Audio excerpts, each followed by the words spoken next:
الحمد لله رب العالمين والصلاة والسلام على أشرف الأنبياء والمرسلين محمد وعلى آله وصحبه أجمعين. أما بعد، فأعوذ بالله من الشيطان الرجيم. بسم الله الرحمن الرحيم. واعتصموا بحبل الله جميعا ولا تفرقوا.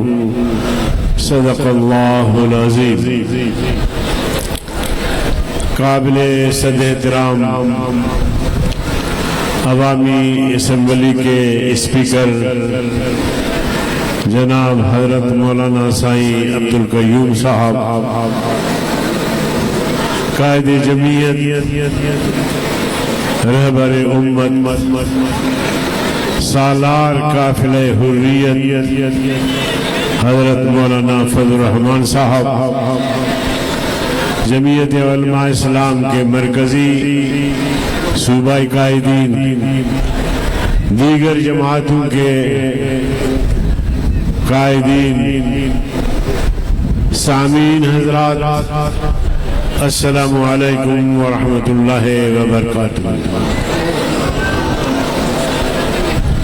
میرے عزیز دوستو، قیام پاکستان کے بعد ہم نے تقریباً 75 سال کا سفر کیا ہے. خشت اول سے لے کر جب پاکستان کی بنیاد رکھی گئی آج تک اگر ہم اس تاریخ کا جائزہ لیتے ہیں کہ پاکستان آگے بڑھا ہے یا پاکستان کمزور ہوتا گیا ہے، تو رائے یہ بنے گی کہ پاکستان نے کوئی حاصل کچھ نہیں کیا بلکہ کمزور ہوتا چلا گیا. 1947 کو بر صغیر میں 2 مملکتیں وجود میں آئی، ایک ہندوستان کی صورت میں، دوسرا پاکستان کی صورت میں. ہندوستان کی قائدین اور قیادت جو ہندوستان چاہتے تھے، ان کا نعرہ سیکولرزم کا تھا کہ ہندوستان سیکولر اسٹیٹ بنے گا، یہاں مسلم غیر مسلم سب کو مذہبی آزادی بھی ہوگی اور ان سب کو یکساں حقوق ملیں گے. اور پاکستان اسلامی ریاست کے نام پہ بنا، بلکہ نعرے بھی لگتے رہے اس دور میں. پاکستان کا مطلب کیا؟ آپ بھی ذرا یہ نعرہ بلند کریں.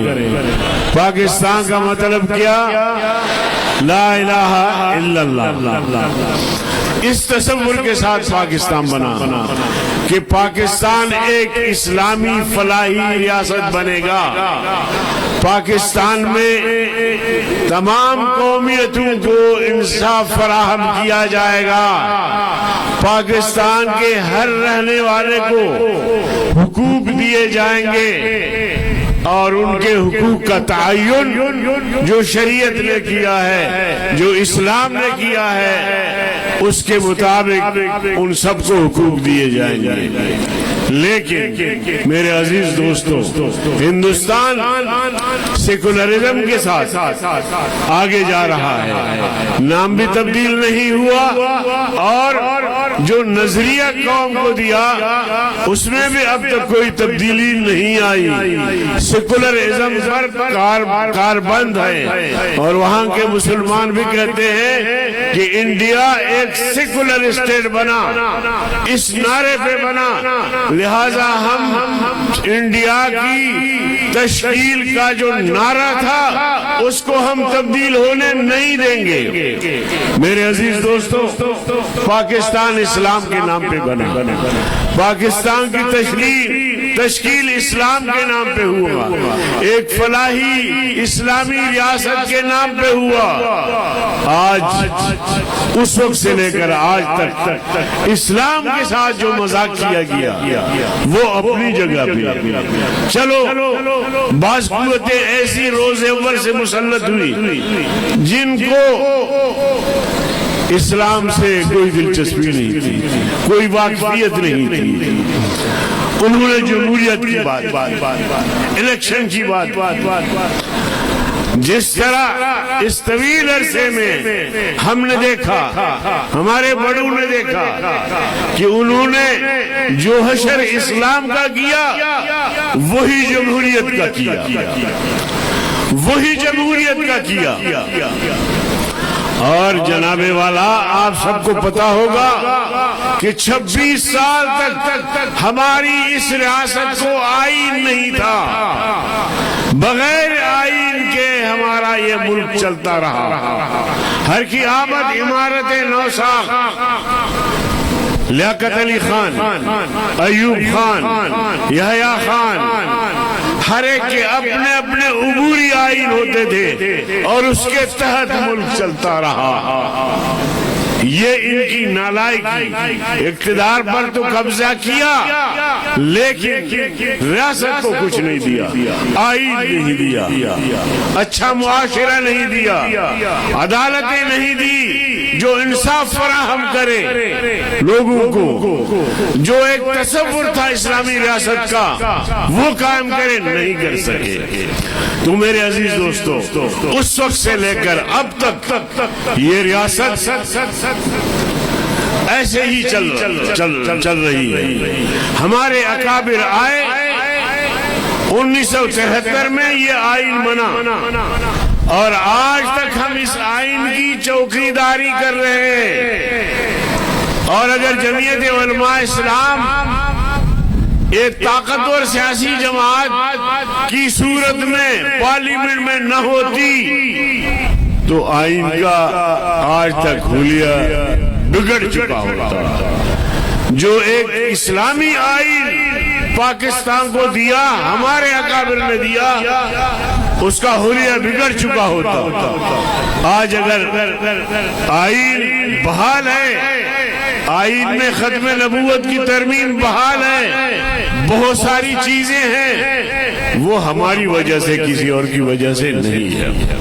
لیکن میرے عزیز دوستو، ہم امید رکھتے رہے، قوم امید رکھتی رہی کہ چلو یہ حکومت جائے گی، کوئی اچھی حکومت آئے گی، لیکن آپ دیکھ رہے ہوتے ہیں 2013 میں جو الیکشن ہوا اس کا رونا ہم روتے رہے، پھر 2018 میں الیکشن ہوئے، ایک ڈھونگ رچایا گیا، پھر 2024 8 جنوری کو جو شرمناک کھیل کھیلا گیا پاکستان میں، اس کی مثال ماضی میں نہیں ملتی، ماضی میں نہیں ملتی۔ اور آج بھی امیر امیر تر ہوتا جا رہا ہے، غریب غریب تر ہوتا جا رہا ہے۔ آج بھی آپ کی ریاست میں 35% لوگ غربت کے لکیر کے نیچے زندگی گزار رہے ہیں۔ یہ ریاست ہے، یہ حکومت ہے، یہ سرکار ہے، جبری قبضہ کر کے حکومت کرنے والے اب سن لو، اب سن لو، جس کھیت سے دہقان کو میسر نہ ہو روزی، جس کھیت سے دہقان کو میسر نہ ہو روزی، اس کھیت کے ہر خوشہ گندم کو جلا دو۔ اس طرز حکومت کو اٹھو، آگ لگا دو۔ سن رہے ہو میری بات؟ سن رہے ہو؟ نہیں سمجھے؟ اس طرز حکومت کو اٹھو، آگ لگا دو، اس باغ کے ہر شاخ کو، ہر گل کو جلا دو، اس باغ کے ہر شاخ کو، ہر گل کو جلا دو۔ جینا ہے تو جینے کے لیے مرنا پڑے گا، تیار ہیں آپ؟ جینا ہے تو جینے کے لیے مرنا پڑے گا، مزاحمتی تحریک کا حصہ بننا پڑے گا۔ جینا ہے تو جینے کے لیے مرنا پڑے گا، یہ کام ضروری ہے مگر کرنا پڑے گا، یہ کام ضروری ہے مگر کرنا پڑے گا۔ ایاز پلے جو صاحب، جنگ آپ نے اپنی خود لڑنی ہے۔ اگر آپ کہیں گے کہ فضل الرحمان صاحب آ کے آپ کا جنگ لڑے گا، میں آپ کا جنگ لڑوں گا، نہیں، آپ نے اپنا جنگ خود لڑنا ہے، خود میدان میں آنا ہے، خود گلے میں گھنٹی باندھنا ہے، اسٹیبلشمنٹ کے خلاف خود میدان میں آنا ہے، تب جا کے قوم آپ کا ساتھ دے گی۔ لیکن اگر آپ بھی کہیں یا سوچیں کہ ہم بھی آرام دہ کمروں سے نہ نکلے تو پھر ایسا نہیں ہوگا۔ تشت میں نہ کوئی آزادی ملتی ہے، نہ کوئی حقوق ملتے ہیں، اس کے لیے میدان میں آنا پڑے گا، جنگ لڑنا پڑے گا۔ بلوچستان میں آپ دیکھیں، مرد اگر کہیں پہاڑوں میں چھپ گئے، خواتین نکلی ہے، خواتین نکلی ہے، اور وہ خواتین قیادت کر رہی ہیں بلوچ عوام کی۔